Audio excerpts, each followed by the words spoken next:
भारत का बंटवारा ये सिर्फ एक राजनीतिक घटना नहीं थी। ये लाखों लोगों के लिए पहचान का, वजूद का एक बहुत बड़ा संकट था। इसी उथल-पुथल के बीच भारतीय संविधान ने अनुच्छेद 7 के जरिए एक बहुत ही बुनियादी सवाल का जवाब देने की कोशिश की। आखिर कौन भारतीय है? तो चलिए आज इसी ऐतिहासिक कानून की परतों को खोलते हैं। जरा सोचिए, रातों रात सरहदें खिंच जाती हैं, लाखों लोग अचानक अपने ही घर में पराये हो जाते हैं।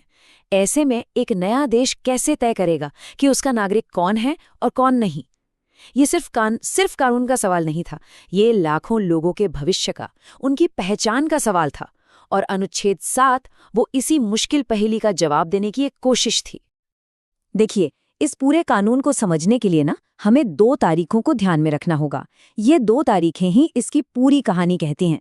पहली है 1 मार्च 1947, इसे आप एक तरह की डेडलाइन समझ सकते हैं, और दूसरी तारीख है 19 जुलाई 1948, जो वापस आने वालों के लिए एक रास्ता खोलती थी। तो आखिर इन तारीखों का मतलब क्या था? आइए समझते हैं।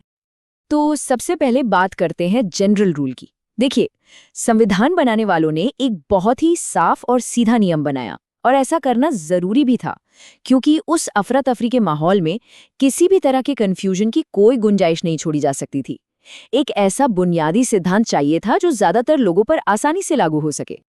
सोचिए, जब लाखों लोग सरहद के इस पार से उस पार जा रहे हों, तो कानून में कोई भी ढील, कोई भी अस्पष्टता बहुत बड़ी दिक्कत पैदा कर सकती थी।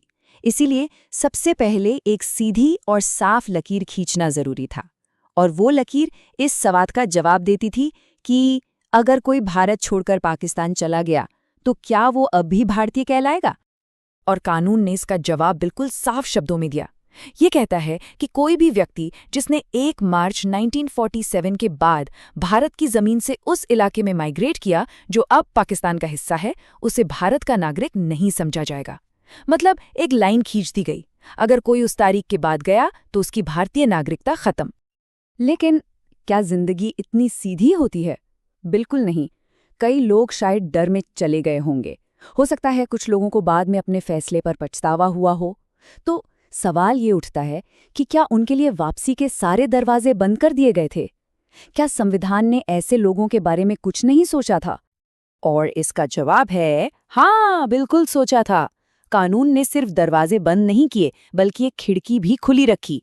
एक अपवाद बनाया गया, और अनुच्छेद 7 का दूसरा हिस्सा, जिसे हम प्रोवाइजो कहते हैं, वो इसी उम्मीद के बारे में है। ये उन लोगों को वापसी का एक कानूनी मौका देता था जो भारत लौटना चाहते थे। देखिए, कानून सिर्फ किसी को बाहर करने के लिए नहीं था, इसने वापसी का एक कानूनी रास्ता भी बनाया।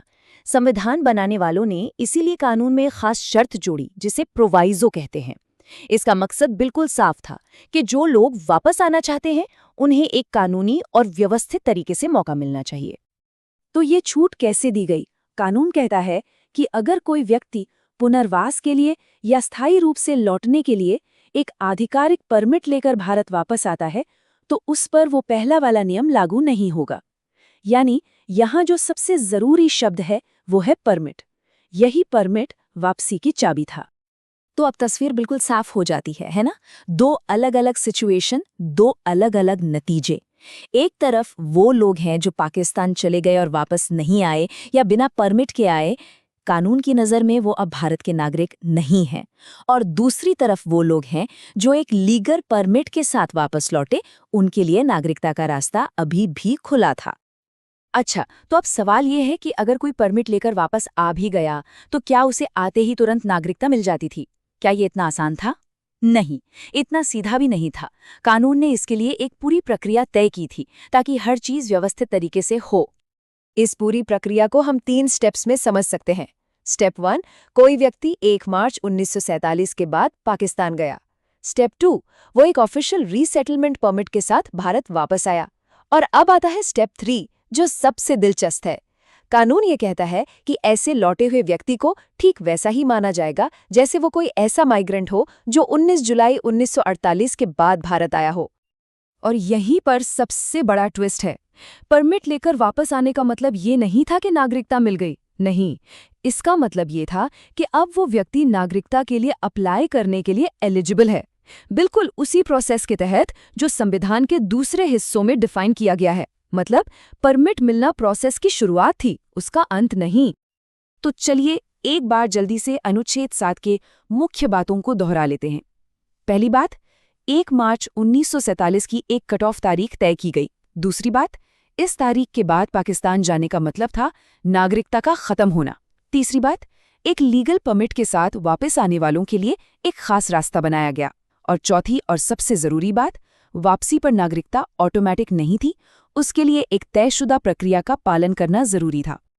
और आखिर में अनुच्छेद 7 हमें एक बहुत गहरे सवाल के साथ छोड़ जाता है।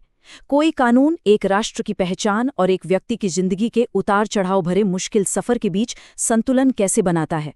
ये अनुच्छेद सिर्फ स्याही से लिखे कुछ शब्द नहीं हैं। ये उस दौर की कहानी है जब एक नया देश अपनी पहचान गढ़ रहा था और लाखों लोग अपनी